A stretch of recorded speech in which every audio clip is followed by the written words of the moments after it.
All right, good.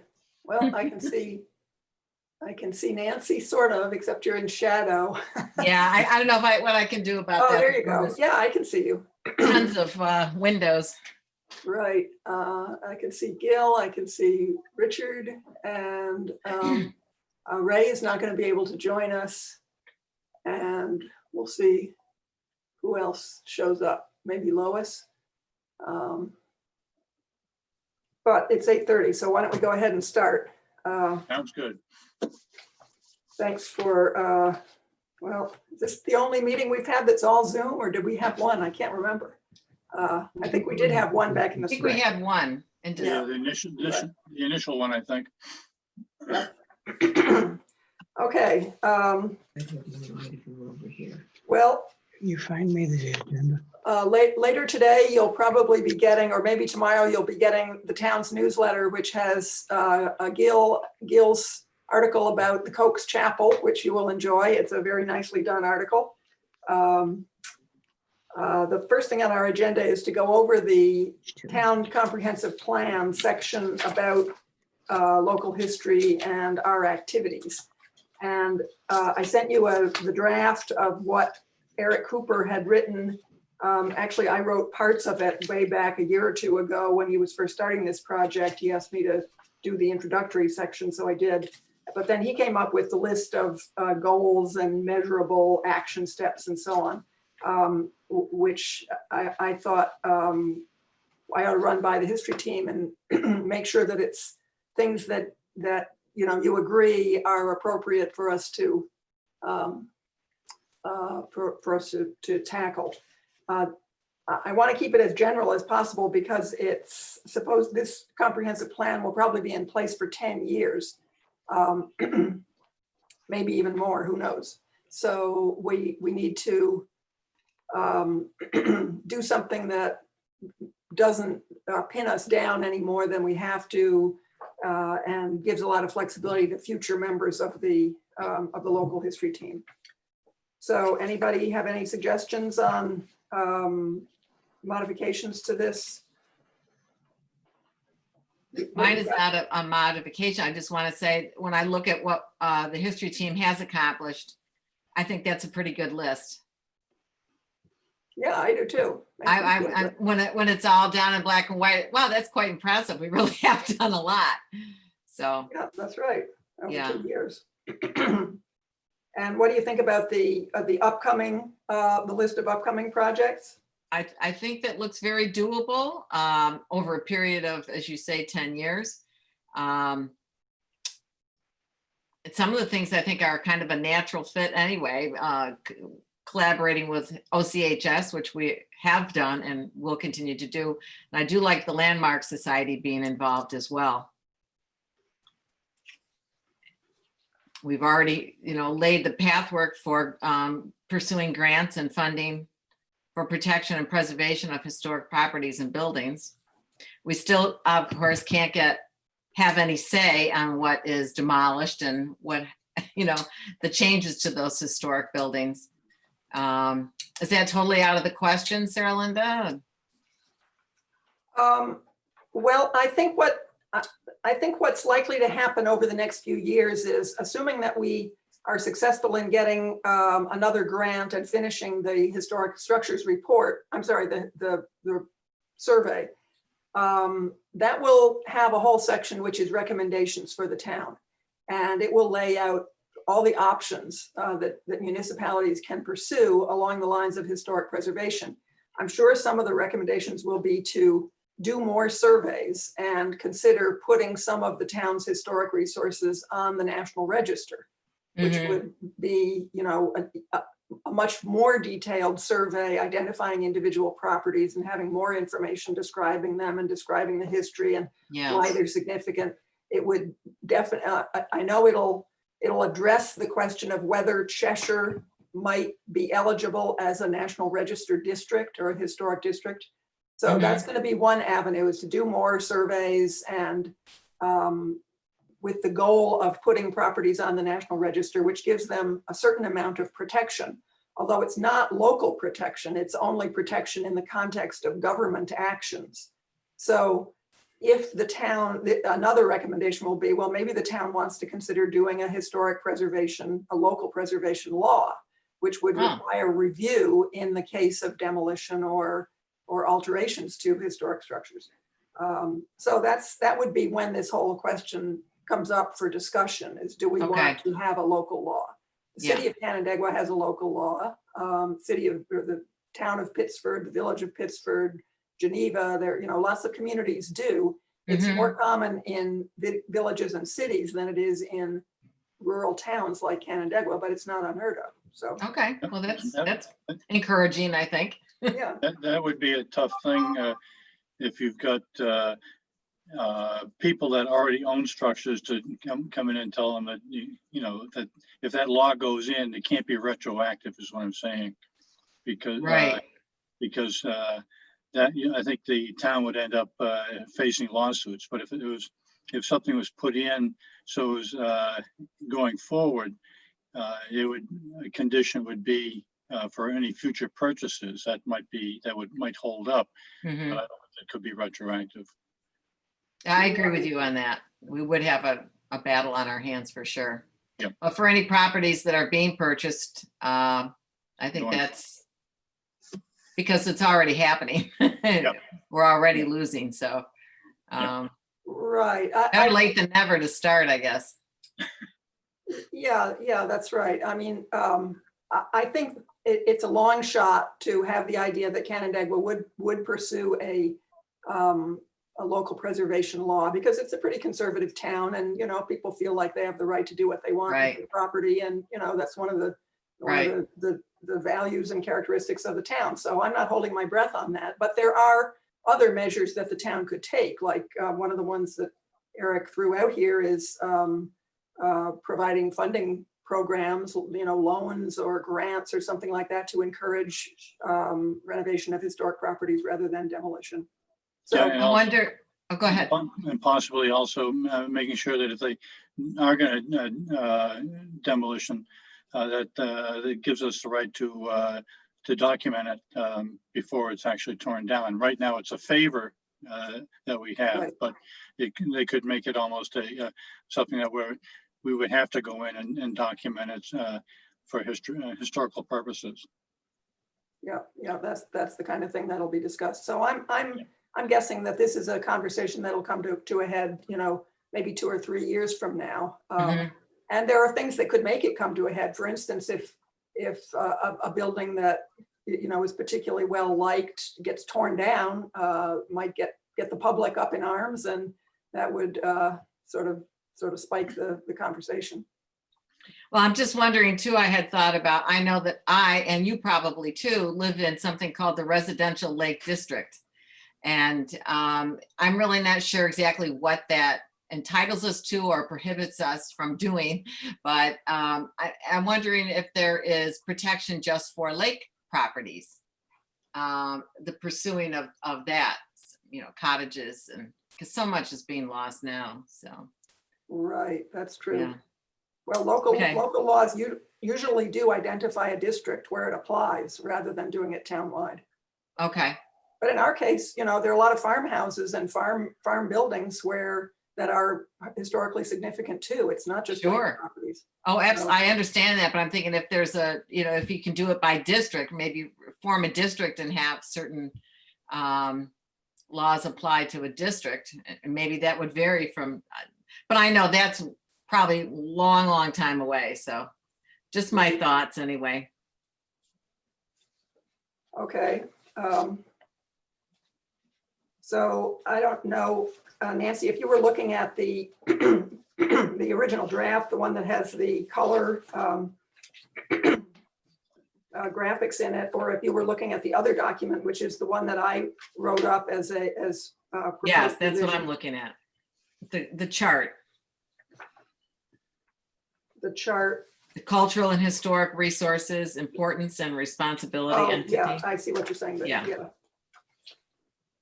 Well, if you look at the other one, the last page of it has another chart of recommended action steps, which is what I was suggesting, and it sort of whittles the list down and Mhm. makes it somewhat more general. Okay, So if you haven't had a chance to read it over, if you can do that in the next day or so and get any comments to me, then I'll incorporate those and send them on to Eric. So, all right, let's move on then. We've got December taken care of on the newsletters, and Nancy's working on one for January on the chapel. Are you on track for that, Nancy? I am. I have had great success in gathering information from multiple sources. I first started out with calling Larry Driscoll, who for everyone else is related to the Binghams, who owned the property where the statue is on Westlake Road. And that statue originally belonged to the Our Lady of Lebanon Church. So, and he referred me to a man he thought would know a lot about it by the name of Daryl Abrams. I'm not sure if you have ever heard of him. He's an artist, sculptor. He is the son of Doc and Katie Abraham, the gardeners that had that show on WHAM for a million years, the husband and wife team. And he knows more about the statue than the property. But I had a nice chat with him. And then the Diocese of Rochester was very helpful. They actually have a folder with Our Lady of Lebanon's name on it. And the sister forwarded me many documents that will be very helpful, along with pictures. I spoke with the new owners of the home, Lisa, and they're very interested in seeing the final result, of course, of the research, but didn't really have a lot to offer. I said, if you ask them to look at their title and see if it went back to at least, the first property owner who, the Catholic Church purchased that land from. I checked out the maps, and there are several owners throughout the years. The most recent before that was built it could either be a Stiles or a Lucas. So that's where I am, and I have everything outlined. So I'll be getting that to you pretty soon, along with photos. Now, I did have a question for you, Sarah Linda, because Lisa told me that you and someone and a photographer had visited the property in the summer. Is that right? That was Richard. That was Richard. Okay, Richard, do you have those photos that you took? Oh, sure. Could you send those to me? Sure. Which property we want? The Our Lady of Lebanon Church. I think it's Okay. 4469 maybe. Or Yeah, that's Keys, right? No, I don't- Ash, Tim and Lisa Ash, yes. Lisa Ash, yes. Yeah. That would be great. And she didn't Okay. know who the photographer was, so I said, okay, I'll ask Sarah Yeah. Linda. Yeah, that would be very helpful. Yeah, I've got a copy of the images too. Richard took some great pictures, including some drone pictures, but probably one of the chapel itself. And what we didn't take any of the statue though, and maybe it would be nice to get a good current picture of the statue if you're going to talk about that in the article. I mean, it's always nice to have a few images in these articles. So. Well, I definitely have a few images, and my other question for you, Sarah Linda, is there are really two stories here. There's the story of the statue and there's the story of the house, because each one in the statue has the bigger story, actually. But it's going to be a very long article unless you do it in two installments. If you want me to do the big, a little history of the Bingham property and how and why the statue was put there, how it got there. It's all a very neat story. So I don't want to make the article too long and people's eyes glaze over, Yeah, I like the idea of cutting it into two articles. There was a little bit about the Bingham property in the article a few months ago that had the watercolor. Yes, I did read that. Yeah, but that was just background. So Right. yeah, why don't you make it into two articles, and we'll do one in January and one in February. Okay, I'll start with the house first. And then that'll incorporate the introduction of the statue, and then do the statue the following month. How's that? Okay. Yeah, that sounds great. Okay, good. And that covers you for 2 months. Nancy, Yes. I'll have to burn those pictures to a CD or DVD for you because they are high res. So you can I don't think email will take them all. Okay, that's So fine. I'll bring them I'll bring them and I'll contact you if you'd like to pick them up. That'd be great. That would be fine. Richard, actually, I have the CD that you gave me for that property. So why don't I just pass that along to Nancy? That's fine. That's fine. Okay. Because Okay. you've got two CDs, Sarah Linda. You've got one for the Burnham and the other one's the Ash. Yeah. Yeah. There's two different properties there next to each other. Right. I can put my hands on both of those, I think. Okay, so Nancy, you can get it from her then. Okay, thank you. Will do. Okay, but Richard, could you go up and take a couple pictures of the statue? Where on the property is it? It's not on that property. It is, you remember where the the former Bigham, excuse me, the Bigham house was? Well, yeah, that's the one, the big red one that we shot first, right? Oh, no, wait a minute. It's on the same property as the retreat house, the Notre Dame retreat house. Are you familiar with that? Well, we went to the one where they were gonna tear it down and rebuild. No, that's a different one. That's, No, That one's back up for sale now. I know, something happened. Well, they probably realized how expensive it was gonna be to do Yeah, that. yeah, the statue is to the north of there along Westlake Road. And there are a couple of new houses right across the street from it. The statue is on the west side. I'll send you the address of the house that's across the street from it. Okay, You can't miss it. you can't miss it. Yeah, It's up on the hill. It's pretty out there. Okay, great. Well, that puts us in good shape on the newsletters for the next couple of months. And I have a few other ideas for newsletter articles that if anybody else wanted to work on them, we would have some time. A couple of these ideas came from Gil Smith, actually. We were talking about this yesterday, and he suggested two. One was a history of the Centerfield Homemakers Club, which is a group of residents of the Centerfield area who have been getting together. They go back decades, I don't know how many decades, but a long time. And they still meet, and it's kind of an interesting story, I guess. So that's one idea. Second idea is a story about one of the historic barns in the town. And I happened to look at a portion of the county's Encore website that has Ray's inventory of barns all over the county, actually, but he started with the town of Canandaigua barns. You can go to a map there and it'll have a big dot for every barn that's over 100 years old. And you click on that dot and there's all kinds of information about the barn, including the original owner, the type of barn it is, dimensions, just all kinds of things. And there are photographs, interior and exterior. And in the case of one of them, I happened to look at, it's the barn that went with the Foster Fruit Farm at the corner of Foster Road and Westlake Road. Foster Fruit Farm was a huge farm, orchard and farm operation, I don't know, early 20th century. And the barn is very much intact still. And there's an article in there that was written by Mrs. William Foster, who was the last member of the Foster family to own it or to live in that area anyway.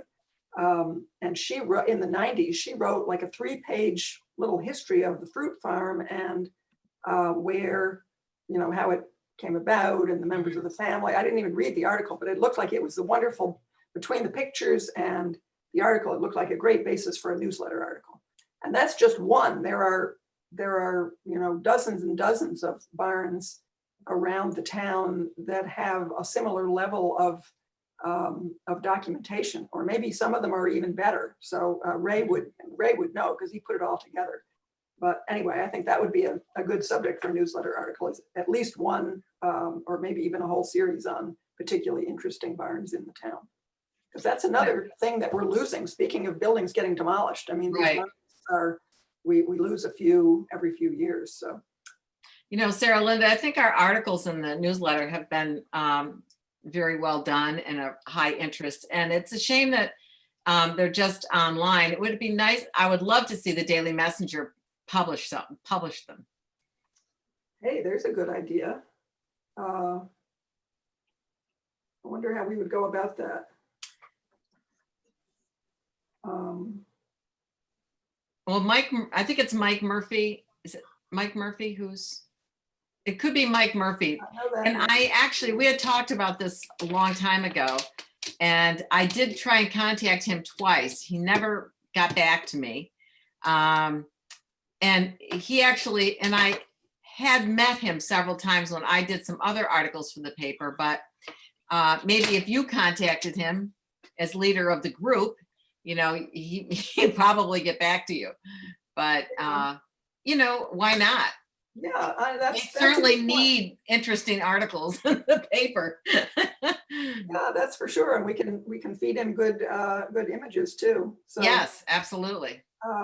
yeah, okay. I will make that contact, and possibly that's something that could come along with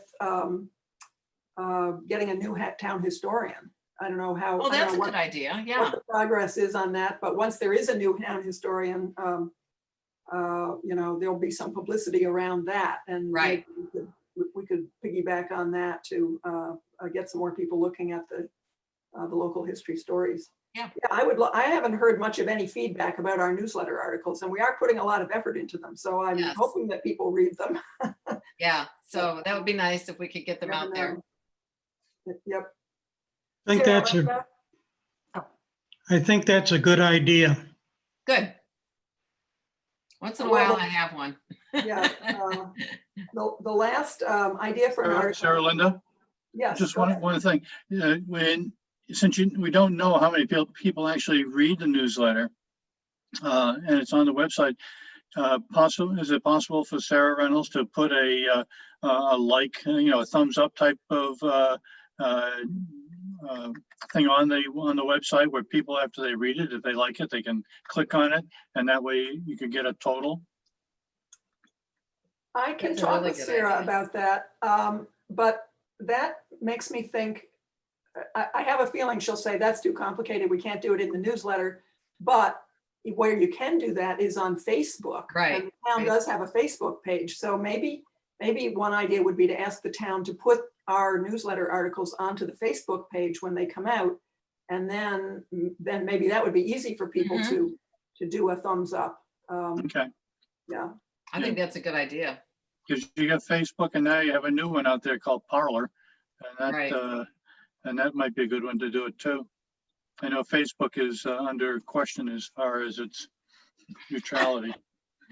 Well, there are other Canandaigua, there was something called the Canandaigua Connection there. Yeah, I don't know Canandaigua much about 2020 and Canandaigua, things I remembered, which is that crowd are people that are really interested in history. what crowd? But Canandaigua, the things I remember about Canandaigua. However, I'm noticing that the readership is much younger, and they're remembering things like, hey, remember this from the 80s? And I'm like, 80s? That's not that long ago. I still have shoes from the 80s, you know? So, but that's a pretty neat thing to drop in and look at, because people say, oh, you know, and some people have personal photos that they put up about structures that are gone, and, you know, Roseland pictures. And so that's another one. And then there's Canandaigua Connected, I think has changed to Canandaigua 2020. I'm not really sure. One got to be a big complaining site, a big, you know, so I think that is no longer very popular, which surprises me. Well, maybe we should look for a team member who is adept at social media. And they Yeah. could be our publicity person. Yeah, okay, well, those are all good ideas. But I wanted to mention one other idea that Gil suggested, which is to have an article about Canandaigua during the War of 1812. Oh, Apparently, well, Gil, you can speak to this more than I do, more than I know, but it has to do with efforts by Canandaigua residents to help refugees who were displaced in the War of 1812. oh, that's very interesting. There were a number of things. The arsenal was constructed in 1812 by the state. That was one of the actions the state took in response to the hostilities on the frontier. So there are a number of things related to 1812 that had an impact upon the early development of the town. Oh, that's very interesting. Yeah, You're that's talking about amazing. Arsenal as in Arsenal Hill? Yeah, that's right. I think most people don't know anything about the Arsenal other than the fact that there is a little dirt road there called Arsenal Hill, but Right. and it's I'm not sure whether it's in the city or in the town or both. It's right near the city-town line, off of kind of downhill from where that apartment complex, the Hammocks, is now. It's over in that neck of the woods, but there was a structure there that was an arsenal. That's where, you know, people kept their guns and ammo.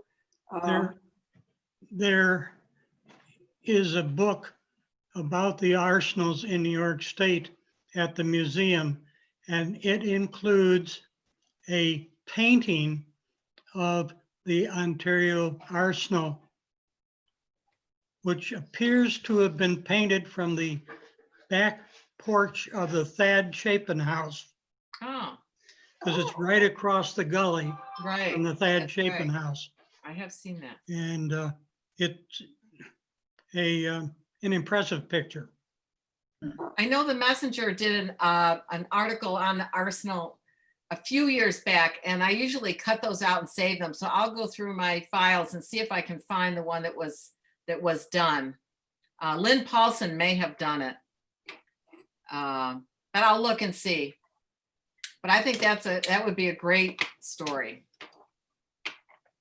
Yeah, all right. Well, so there's some ideas. If anybody's inspired to do a little research project, that's some things to consider. Let's see, next on the agenda is the cemetery projects. Congratulations to everybody who participated in the orange bag job. You want to give us an update, Richard? It went very well. We got in and out of that in quick order, quick fashion, and that'll be my winter project to lay everything over and lay it all out and so forth. It's going to take quite a bit of time. We did get a map of a hand-drawn map of the veterans in the cemetery. So that I scanned that and from the town. Not the town, we got the town map too, but we got the hand-drawn one of the veterans. And so I scanned that gentleman down in Naples. So scanned that and sent him back copies of it, as well as a CD on it. So he'd have a digital copy because that was the only copy he had, what he sent me. But I'll incorporate all of that over the next couple of months and go from there. But I thank everybody for their help. It was good weather, fortunately. Yeah, did have a good day. Yes. Richard, do you have any thoughts about if we were going to try to make a reproducible map along the lines of what we did for the Hun Cemetery? This cemetery is so much bigger in terms of, I mean, it's like 3 or 4 times the number of graves. And so it's not going to all fit on 11 by 17 the way that one did, unless we make it a multi-page little booklet of some sort. Well, I think we could do a map spread of just the cemetery and have that in the center. It'd be basically 2 flats. And I was thinking, instead of naming out, putting the names along each one of the graves there, that we number the graves and have a look up by number or by whatever, separate from the actual map itself. It'd be all one piece of published piece, but like you said, there's just too many graves there to put names on it, though. But we could put a star on each grave that is a veteran to designate that. But I think for space purposes, I think we're going to have to number them and have a separate listing in on the other side of the sheet or whatever to make it work. I don't think you want to get into a huge folder, because then you have to go to a professionally printed piece. Whereas if we can keep it to 11 by 17, we may have to staple them together in the middle, but that's not a big deal. So you maybe have 2 sheets of paper, and that way you get plenty of space to make a listing and provide a little history and everything else. And just have the map in the center. When you open the whole thing up, the map's there in the center with the numbers on it. Yeah, that makes some sense. Just a thought. So do you have a general count of how many stones there are? No. Oh. I haven't got that far yet. I think I estimated something close to 700. I wouldn't be surprised. Yeah, boy, it's a big place, but it's a neat. And and I hope that going forward that any cemeteries we do are smaller. Well, I think they all are, with the exception of maybe of the one in Cheshire. But there's some of them that are, only a handful of stones. I mean, there's some that would be easy to knock off. They're even the remote one back in the woods, the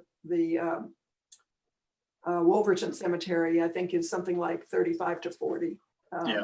That's more than manageable, but yeah. The one up on the hill there, the Root Remington, is maybe closer to 80, but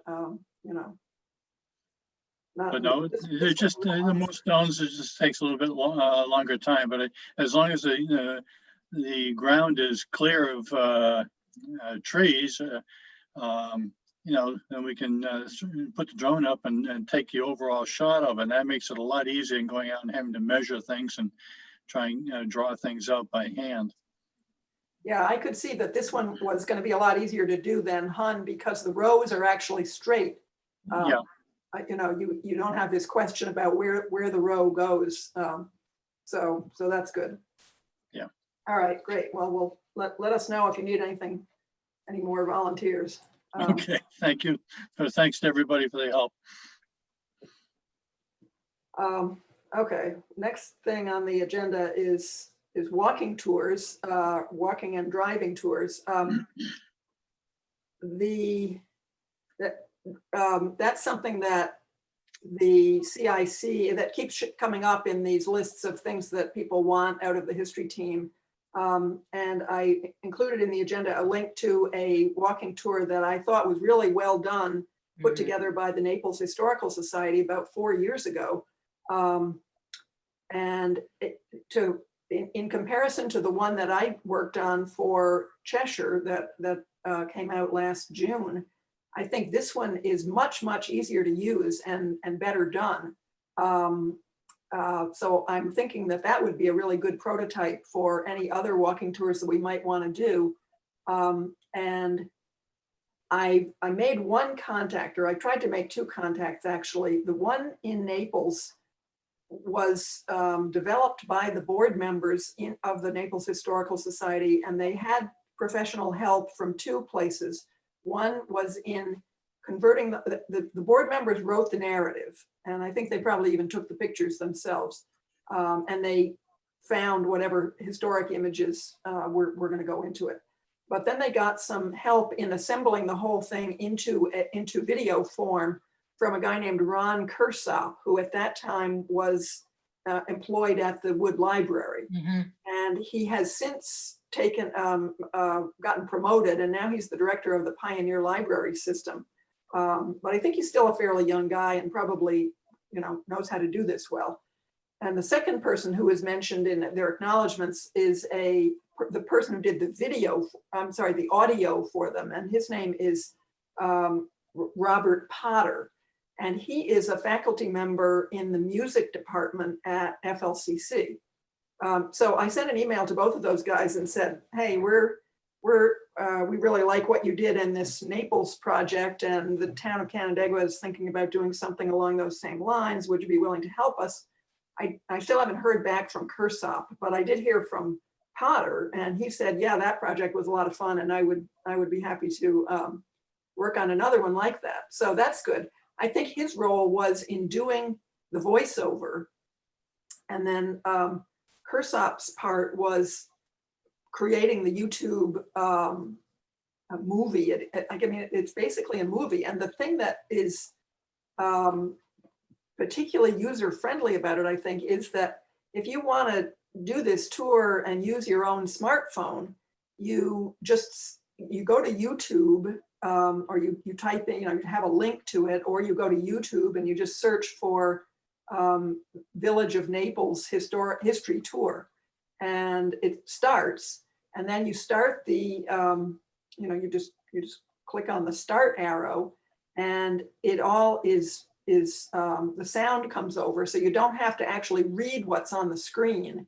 You just listen to it, and it's just a couple of sentences about each of these stops, and then when you want to move from one stop to the next, you just stop the YouTube video, go to the next place, and then you start the video again, and it keeps jumping back and forth between a map, which has got dots for each of these sites, and either a historic image or a current image or something about some visual that has to do with that particular site.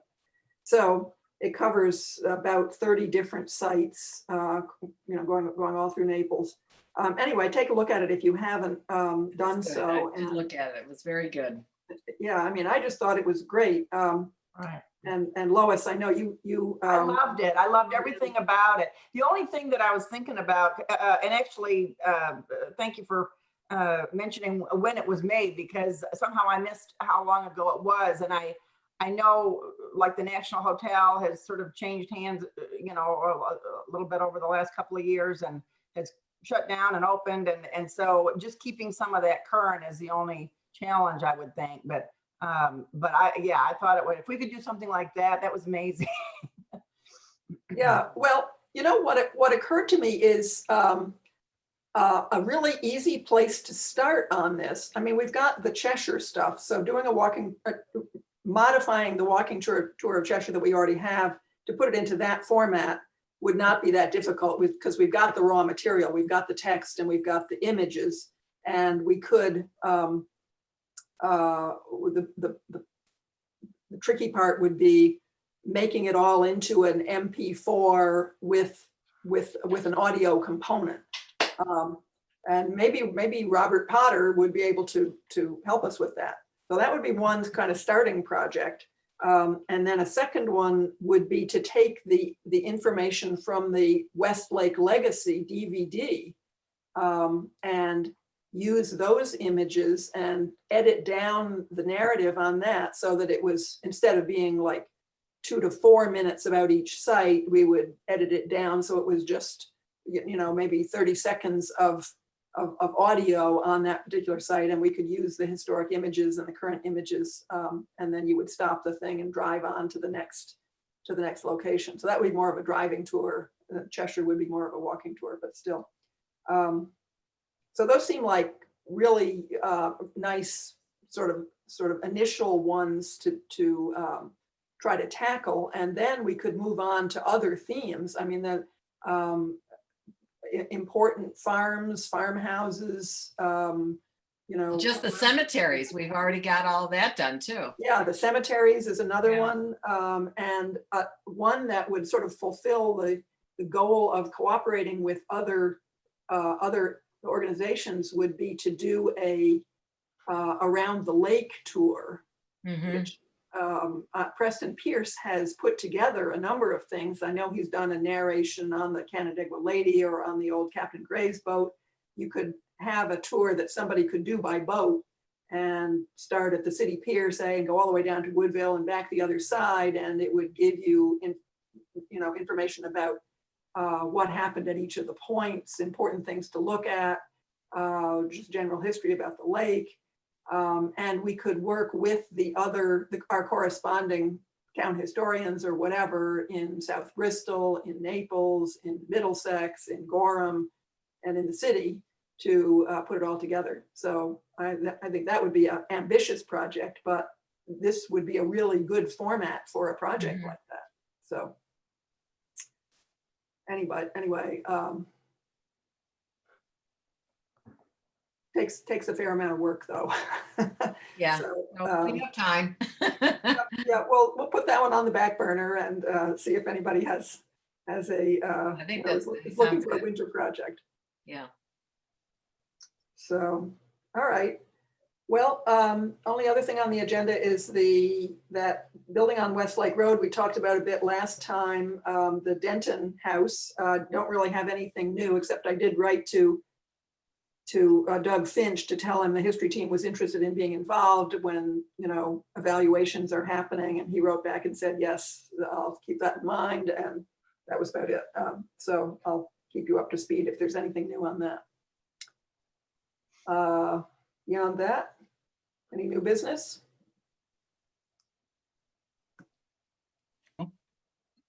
I don't have any. I'm still bogged down with old business. Okay, well, looking forward to seeing your article, Nancy. Yeah, So thanks for participating, and I guess we're in Zoom for the foreseeable future, but yeah, that's all right. we'll keep up the meeting schedule anyway. Sarah Okay. Linda, just one last thing back on when you were talking about possibly getting some of the articles in the newspaper. I've actually had fairly good luck sending things both to Mike Murphy and Julie Sherwood. And so I was thinking if you were to tell him that we'd like to do, and it's like maybe a limited series, if you wanted to do, I think you were saying about the barns and, just as an example where, it might run for, I don't know, if they do it once a week or something, for a month or whatever, however number you have. I think that he, would be pretty willing to do that. In worst case, I think we could certainly send it as a guest essay, some of these articles, if they don't want to put it like a series in the paper. That's a good suggestion. Mhm. What's it called? Guest article? A guest essay. Guest, And I can't remember, I get confused on the guest essay versus the letter to the editor, how many Yeah. words it can be, but certainly we could do something within those parameters, I think. yeah, well, that certainly has a bigger readership than the town newsletter. And, I tends to be off my radar screen because I don't subscribe anymore, but a lot of people do. So, and a lot of people do online. I should do that actually. Sarah Linda, Yeah. I recall perhaps 10 years ago now, the Messenger did do a series on memories of the old one-room schools. Oh, That'd be cool. that sounds a little bit And like I the section of recall- Westlake Legacy. I recall number 9 because it's close, but I'm not sure how many they may have done and whether that would be an area of interest. That's Just something to consider. yeah.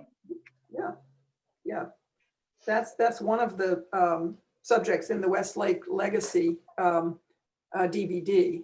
There are some oral history interviews and a lot of good information about the school at the corner of Butler Road, which is the last of the town one-room schoolhouses to stay in operation. That didn't close until the 60s, unlike most of the others that closed in the 40s. So anyway, yeah, good idea. Okay, Okay, All righty. thanks Thank you. everyone. I'll sign off. okay. Bye-bye. Goodbye, Have a good- everyone. Enjoy. Bye.